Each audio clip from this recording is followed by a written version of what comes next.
Welcome to AV, Augmenting the Virtual. My name is Ajay Kurian. This is a series I started for artists who have shows up right now that nobody can see in person. So that means that almost everything that comes up in this video is stuff that you can access yourself. The difference is that you don't have the artist to give you a special walkthrough. Today we have the photographer Farah Al Qasimi with us. Farah was born in Abu Dhabi and lives and works between Brooklyn and Dubai. Her photographs have been shown internationally at the List Visual Arts Center at MIT, the Hessel Museum, the Third Line in Dubai, and the Museum of Contemporary Art in Toronto.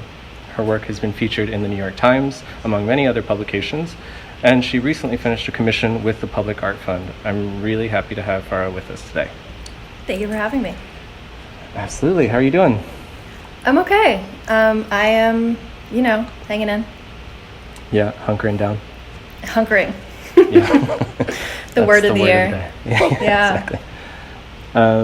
Let's just jump in. You have a show up at Helena Ann rather. Yes. And the title of the show is Funhouse, right? Mm-hmm. There's a beautiful press release written by Rahel Aima, which I think it's a little long for us to read in total here, but I recommend that people spend some time with that. But I just wanted to jump in and see if you had a way for us to enter this show. Yeah, for sure. I think the title's probably a good entry point. So the way that I imagined the show functioning was basically as this sort of funhouse mirror where the world is echoed, but parts of it are extremely exaggerated. And there is a very close attention paid to how things look. And it's sort of like a world in which geography doesn't really matter. There are photographs that are taken, around the US and also in the Emirates where I'm from. But my hope is that there's a quality to each photograph that represents the importance of aesthetics and failure in our everyday lives. Mm-hmm. What do you mean by failure? I think failure as in when we are so incredibly careful about crafting our images of ourselves or crafting our own presences in the world, there is always all that we're left with is an imperfect copy. And I think that that's essentially what photographs are, right? Is there is always a failure to capture the thing itself or the true essence of the thing. And so I like to use the photographs as an opportunity to really zoom in on that failure and look at situations in which there is both a beauty, but there's also an ugliness. And I think that, I hope that there's a sort of delayed reaction with the images where you might be looking at something and, lingering on it, thinking about the way that it looks, but then something else appears in the distance that maybe signals that there's something a little bit off. Yeah, I mean, with this show, so I was looking at pictures of your previous show at Helena's, and it seemed like that was like almost more of a strictly portraiture show, where I think that the same level or the same belief in aesthetics and the belief in kind of an image and its possibility of succeeding and communicating something wider than like one specific geography is definitely a part of it. But it also feels like a tighter project in thinking about like a post 9/11 world where brown men appear in a certain way. In the current show, it in some ways feels like it's like zooming out and zooming in at the same time. Did you have like a logic for the show in the same way, or were you like taking images and kind of selecting over time and editing down what the show was going to start feeling like? I think there's always a back and forth in terms of knowing the parameters of a show and then having editing be a really crucial part of the widening or narrowing of those parameters. I think there's always a back and forth between making the work and then editing and then coming back. But I think there is a definite opacity to this body of work that is less apparent in the older work. You know, and I think one of the things that constantly frustrates me about my work is, you know, I think that I partially blame myself for this, but I also think it's a function of showing work in multiple places. I think it's often defined by its location, by people who are outside of that location or who don't necessarily have an understanding of it. I think there's a desire for the photographs to reveal something particular and truthful about place, and that's one of my goals, but it's not what defines the work.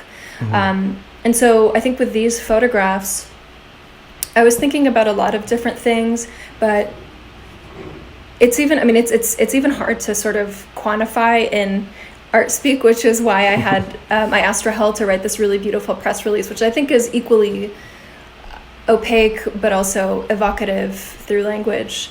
And so I think that the through line with a lot of my work is kind of trying to think around our ideas of gender.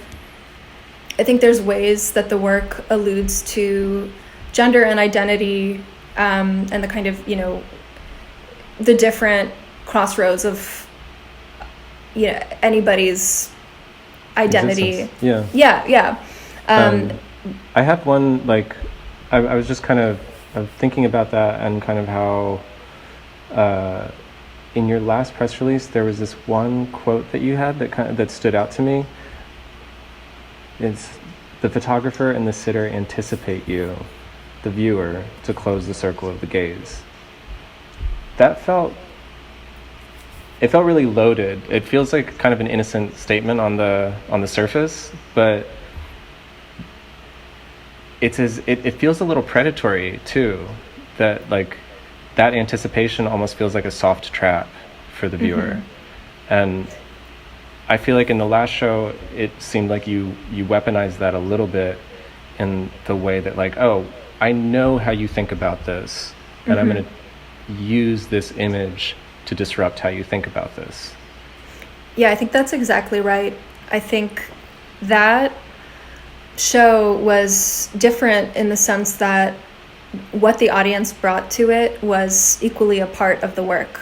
And I think maybe a good anecdote to prove that is that during install, Helena and I were setting up, and we had this one image of the dog with the guns and the meat. And the title is "Piper at a Barbecue in Houston." And somebody walked in and immediately pointed at that image and said, "Wow, the Middle East is so scary. Where is that? Persia?" And I was like, oh my God, I don't know if I have the energy to unpack everything that you just said, but, you know, take a seat. Let's have a conversation about it. That's very generous of you.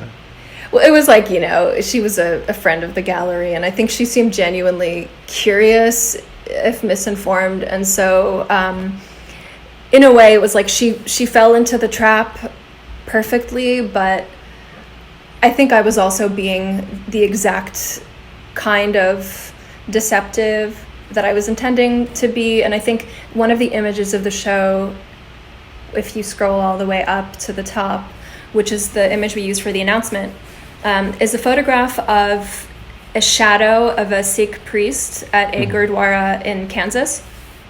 And I know exactly what that image could be misconstrued as.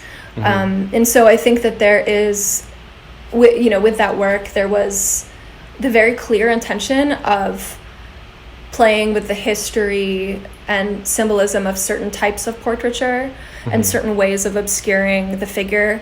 But at the same time, leaving that information accessible to people, but only putting it in places where they would have to seek it out, like in the title or in the press release, or even in some of these framed photographs. There were additional images taped to the back that you could only see if you attended one of two performances that happened during the run of the show. So that show is very much about what people brought to it. But I also kind of think that you're doing that visually too. I think you're allowing there to be a distance or a mediation where the image doesn't feel right too. For instance, in this particular image, the double rows because specifically because you cut off this rose. Like if I saw the whole rose, then I'd be like, oh, there's two roses. Because it's cut off, it almost feels like a Rorschach, like it's a mirror of the scene. And it has this really uncanny feeling where I don't know if I just have to look twice, and it feels like the fact that I'm only looking at a shadow. There are these two roses. Is one of the roses real? Is one of them fake? And I think that comes out a lot, and even carries through in your current show, where I think Rahel's called it. She used a really nice word, skeuomorphic frisson, which I think just alludes to this particular photograph, where the fact that it's upholstery, but it's a photograph of upholstery on upholstery, creates this like frisson, or this tension between like what's appearing and what is, and how there's kind of a joy at both of those things happening at the same time. Definitely. I got asked a really great question on a Zoom call the other day, or I was talking to my friend's class at City College, and one of the students asked me where I got all the money to build my sets. And I was like,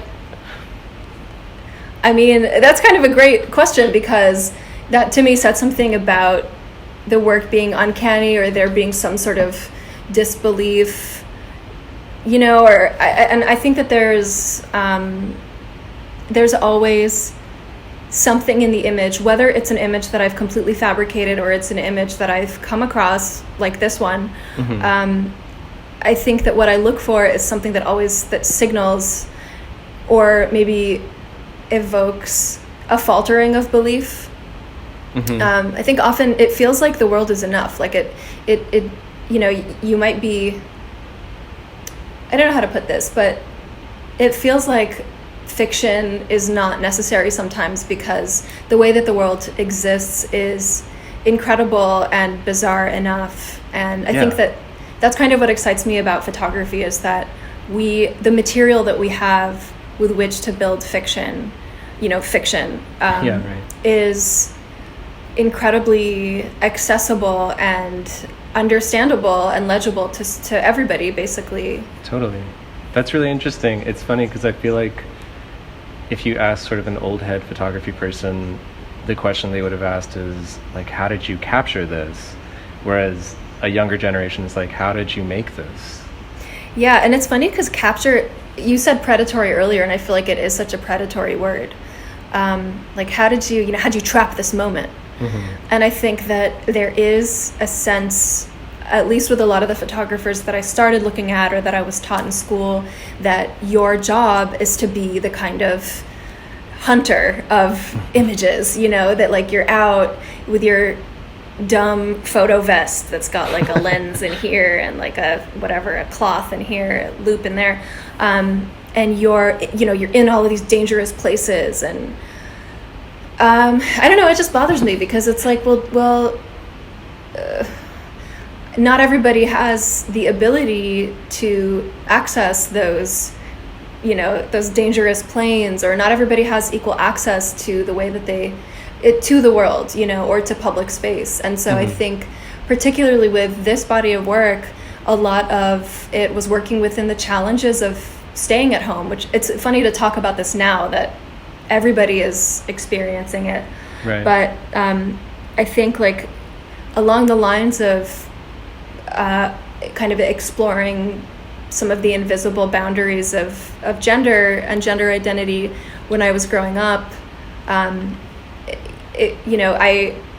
was very much, I and many other young women like myself were pretty much limited to hanging out at our houses or at our friends' houses. And so you grow up with this sense that what you have around you, you have to work with. You have to build some kind of fantasy world in which, you know, the floor is hot lava. Or if you scroll to the photograph of the bedroom with there's two photographs of bedrooms with with a set of sisters. Oh yeah.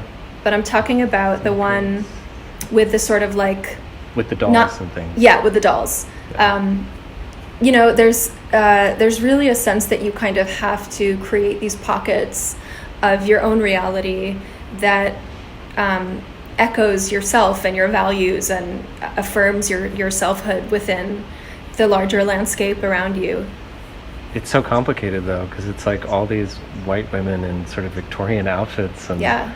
it's really bizarre. I mean, as I was looking through this body of work in particular, just looking through a lot of the images, it feels like there's this veiled, not even veiled, it's like part of the work. There's this post-colonial vision of things, and there's a word that where is it? It's called catachresis. Okay. So this is just like the bare meaning. It's originally meaning a semantic misuse or error, using militate for mitigate, chronic for severe, like just getting the word kind of wrong. And it's also a name given to many different types of figures of speech in which a word or phrase is being applied in a way that significantly departs from conventional or traditional usage. And it comes up because the philosopher Gayatri Spivak uses it in terms of thinking about like sort of the founding moment of post-colonial thought as a moment of catachresis itself, where we're taking what we understand or what we necessarily are already a part of, which is colonialism itself, and sort of misusing it as a way to reclaim or claim those things for ourselves. So like we don't have a choice. Like you have to deal with what you're given, but it doesn't mean that you're not going to change it and make it different. Do you think that an attempt to negate some of those ideas, or an attempt to negate the colonial existence, is legitimizing it? Or like, I guess my question is it defined as a problem in that once you try to negate it, it further sort of solidifies or legitimizes the idea? Does that make sense? Yeah, that like if by saying no to authority you're only confirming the authority. Right. Yeah. I think this is like the reason why I brought up the word is that I think there's like a visual catachresis in your own work where it's it's not a no, like it's not a negation. And I think that's why it's great that you use the word funhouse for your title, because it's an embrace of all the things, as opposed to being like, no, I'm cutting this off and I'm done with it and there's no way that I have anything to do with it. It's like, well, for fuck's sake, of course you do. Like, if you grow up in America, you grow up racist. Like, that's just sort of a given. Right. And like, okay, that doesn't mean that you are forever like bound to that racism. It doesn't mean that you will always be this thing. We all change and we all grow, and it depends on like how we deal with the things that we have and the things that we're handed, the things that we have the burden to carry. And it's, so I guess that's why like the joy in your work is still there, even when it feels really problematic and like these are difficult images and difficult to kind of ascertain what the hell is going on sometimes. Yeah, I mean, I think that's a pretty accurate read.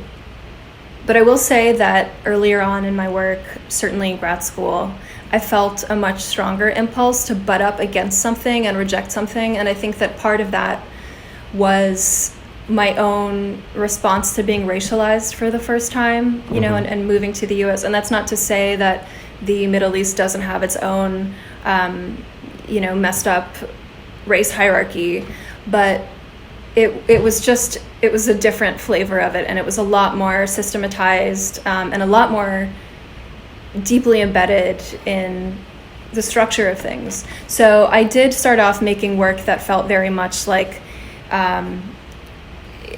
a response to some of the, how would you put it? I think somebody called it might have actually been Rahel, who called it a post-colonial hangover, but some of the ideals that have lingered after British imperialism in the Arabian or Persian Gulf, whatever you want to call it. And I think that what has led me to my current state, which is one that is part celebration, part criticism, but I think overall non-judgmental, is understanding the stages that it took to get to where we are now. And I think I've always been interested in cultural anthropology, and my mom, who is Lebanese American, wrote one of the first books, if not the first book, on women in the Emirates in the 70s. Wow. Really outlining some of the societal changes in attitudes towards gender roles in tribal society. And so the opinion that I had at one point was, this is bad, you know, everybody's whitening their skin, everybody's wearing blue contact lenses. I used to teach at a university in the Emirates, and the convenience store in the university sold blue and green contact lenses. I mean, what kind of message does that give to its student body, right? You know, we love straightening our hair. I'm growing out, like, I'm only now, let's see if you, this part of my hair is straightened, this like from here on, and then the rest is normal, because I'm like growing out my own ideas of Caucasian beauty. So I think that my earlier work was a very strict rejection of those ideals, and I think that it was very evident in the work and kind of like heavy-handed in the way that I'm still a young artist, but like in the way that like many young artists' work is heavy-handed at first. Right. But I think in understanding how we got to where we are and understanding some of the different forces at play, and also really being willing to understand the Emirates and all of its complexity as a very recent nation-building project, right. You know, I think has led to a different kind of appreciation and a different kind of criticism that I think is also a little bit more self-reflective. Totally. I want to show just a few clips from your video as well. Sure. This isn't the full title, is it? It's Alone in a Crowd, yeah. Okay, Alone in a Crowd, Cane of Joy. Mm-hmm. So I'm gonna put you to the side a little bit and start off. So I think this it touches on some of the things that we've already been talking about.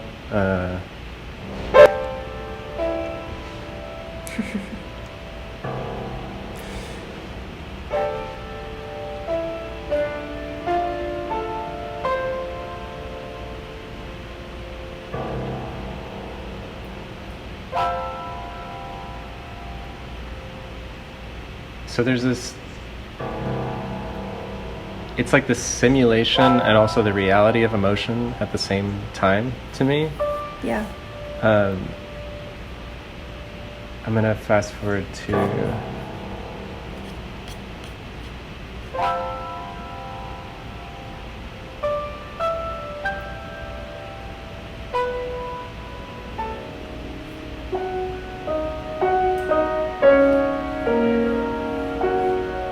and here in this scene, it reminded me of my early relationship to classical music. Like, I played the piano when I was a kid, but it reminded me of like Warner Brothers cartoons and the kind of cartoonish, like I just associated cartoons with classical music. Like the emotions of cartoons became the emotions, or like the emotionality that I understood from classical music. And that felt really interesting to see here, because it was one, I don't even know if you were actually playing the piano. Like, it's so synced up perfectly, and the way that you're moving your arm, especially when there's moments when you're like dipping your left arm further into the piano, I'm like, okay, she might be playing. But then there's other moments where it feels like you should be gesturing more, and there's this disconnect again where I'm just not sure if I'm supposed to believe it or not. It reminded me of that scene in Mulholland Drive where there's the singer, and she's singing and like everyone's crying, and it's so beautiful, like even as we as viewers are incredibly moved by the whole thing, and then you just find out it's a recording. Yeah. This feels like you just never know whether it's a recording or not. Do you want to know?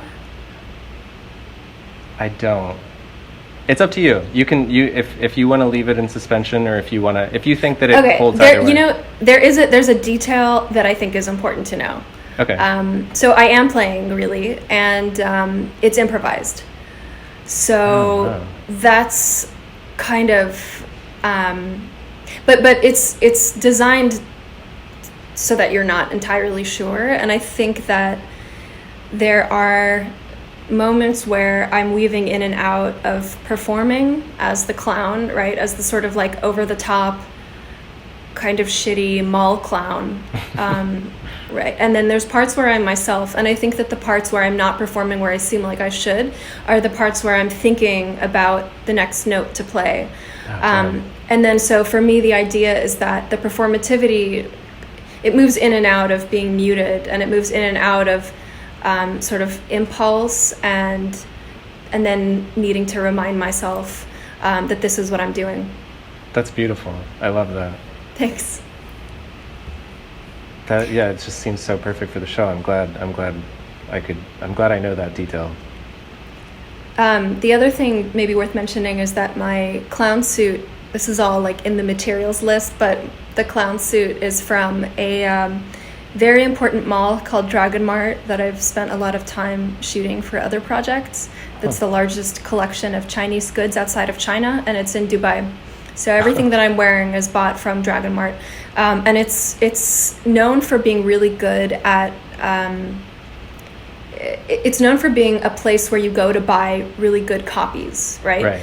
And so that felt really crucial to the spirit of the show, because one of the main components of the show, which we haven't talked about yet, is the Amazon wallpaper. Again, in line with thinking about photography as a fake and a perfect copy. That's from a store in Dubai that is called in tiny letters, Amazon. So if you can kind of, if you like zoom in, you can kind of see that it's so small, and it's in English, and it's also in Arabic on the right. But I love the idea that this like dollar store is just like, you know what? Screw you, Amazon. we're taking everything. We're not even changing the logo. We're just going to add a the. And so there's something that's really great, and I don't know. It was a really beautiful thing to come across. And a couple of blocks away, there's the eBay store. It's the same thing. And I love that kind of like screw you to the big guy. That kind of segs into, maybe thinking about contemporary conversations on photography, and I wanted to ask what your relationship to, some of your peers. I was thinking, of Michelle Abels here, and Josephine Pride here, and then this particular image, I was like scrolling through, and I was like, oh, it would be worth talking about this.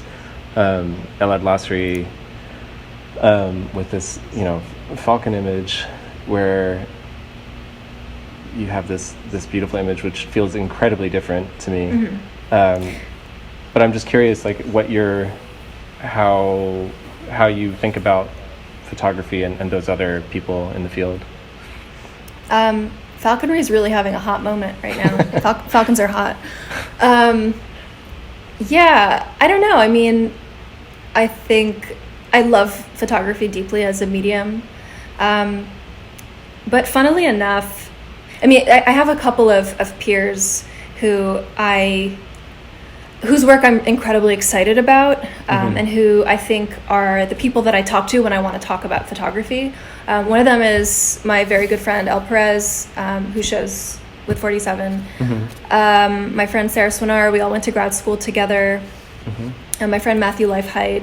These are all people who I think have incredibly interesting things to say about photography, but also are working at the intersections of photography and other things, whether that's writing or film, or with Elle is boxing. So I don't know. But then I also, as somebody who is an obsessive consumer of images, most of my influence comes from places that are not art. Like a public access television, the deep annals of YouTube, or I look at a lot of like Iranian cake accounts on Instagram, I look at a lot of the work that I have done in the past couple of years has had to do with the supernatural. So I've been looking at a lot of like documents of ghost sightings or witch sightings. Oh, crazy. And I think that because a lot of my work and the work that I'm interested in sort of walks this line between truth and fiction, I find that these things that are designed to make you confused are incredibly useful. I agree, yeah. They almost feel like tools for critical discernment. Yeah. And it's funny because I was just making a master list because I feel like whenever I do artist talks, I get asked who my influences are, I always forget, which is really dumb.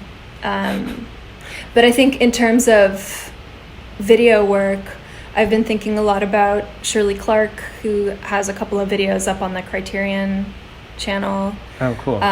Erica Beckman, Sandra Perry. I think people who really play with ideas of performativity and the stage in a way that photographs often do. That makes a lot of sense. I think in some ways I was kind of curious that the way that you use performativity, I think in a lot of ways makes form and content best friends, where best friends have a lot of strange relationships with one another. And I think with the photographers of a particular era, sometimes it feels a little more separate. It feels like a little antiseptic on occasion when it's more of like a formal play that doesn't lead past photography's own performance. And it seems like now there's ways in which this is all getting folded into a more complicated project. So the photographers that you mentioned, Sarah and Elle, for instance, the way that they're dealing with image making, I think, is in a lot of ways just brings up a richer conversation. I think that's what I really like about your photography as well. The way that I try and think about it is like, let's say you found a photo album from the 1940s.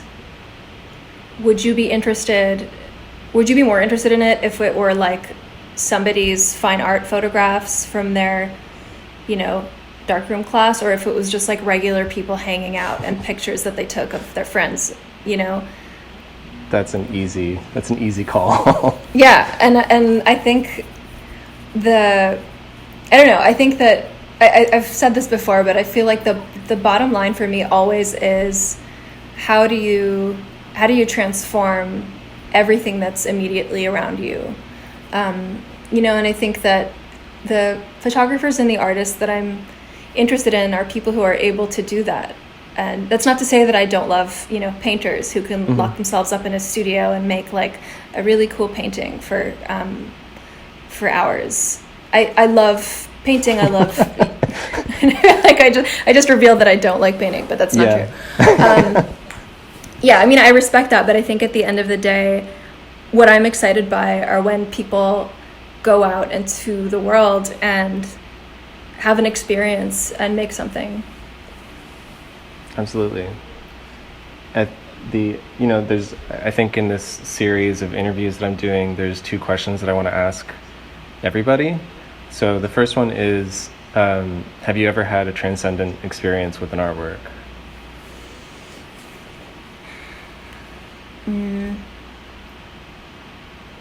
Yeah, I think I have. I nearly cried when I watched Annika Yee's video at the last Whitney Biennial, the one in 2017. It was pretty incredible. The Flavor Gino. Yeah, it was so beautiful. And then I think I also, oh my God, I'm gonna have to look this up. But there was a video piece at the Gulf War show at PS1 that just closed, of all of this drone footage. I'll find the name of the artist for you because it's somewhere on my phone. And I feel embarrassed that I don't remember it. But it was like I wanted to stay in that room for hours. Is it Harun Faroki? No, it wasn't Harun Faroki. Okay. It was I won't. I'm not Okay. gonna find Well, it. we can. I'll put it in. I'll put it in post. You can put it. Yeah. Okay. And then the second question is, I mean, you're a relatively young artist, but I think it's always worth asking, how has the idea of being an artist changed for you from when you started off to where you are now? Oh man, that's like a question that I have to think about, and now I'm so bad at coming up with good answers on the spot. I'm not an on the spot person. Oh, it doesn't. I mean, it's almost just like whatever comes to your mind, I guess. Whatever it brings up. I guess I never imagined it possible. Mm-hmm. I always wanted to be a musician. I didn't want to be an artist until, and I still feel like, I feel very lucky, but it all feels like one happy accident because I had full-time non-art jobs for years, until grad school, and then this is the first year that I've been able to do art full-time, and it still feels like a joke. Like even saying I'm doing art, I still feel like I'm the mall clown at the end of the day. Like, what am I actually doing? And this has brought everything into perspective because my brother is a software engineer and he's in the corner doing real work, and I'm like, I gotta record this piano piece real quick, or I'm gonna make this dumb animation, and I don't know, it feels like a dream. But I think what I didn't expect was that it would be the gateway to understanding so much about the world that I took for granted before, and that includes the relationships that I'm lucky to have with so many incredible artists and thinkers. That sounds like a pretty great answer to me. Okay, it sounded a little. I feel like it sounded a little boasty, but whatever. Not at all. No, it's an honest response. I'm glad you shared that. So we have to kind of wrap up. It's been a lovely conversation, and I feel like I could talk to you for way longer, but this is how it goes. And so normally there's no normal just yet, but I'm going to end by having a quotation or a poem that I select for each artist. And so this is what I have selected for you. The dogmas of the faith are not things to be affirmed. They are things to be regarded from a certain distance with attention, respect, and love. They are like the bronze serpent whose virtue is such that whoever looks upon it shall live. This attentive and loving gaze, by a shock on the rebound, causes a source of light to flash in the soul, which illuminates all aspects of human life on this earth. Dogmas lose this virtue as soon as they are affirmed. Simone Weil. That's really beautiful. Farah, thanks so much for doing this. I really had a great time. Thank you so much for inviting me. Likewise. Well, stay safe, and hopefully we can talk in person soon. Sounds good. Enjoy the basement. Stay well. Thanks. Bye. Bye.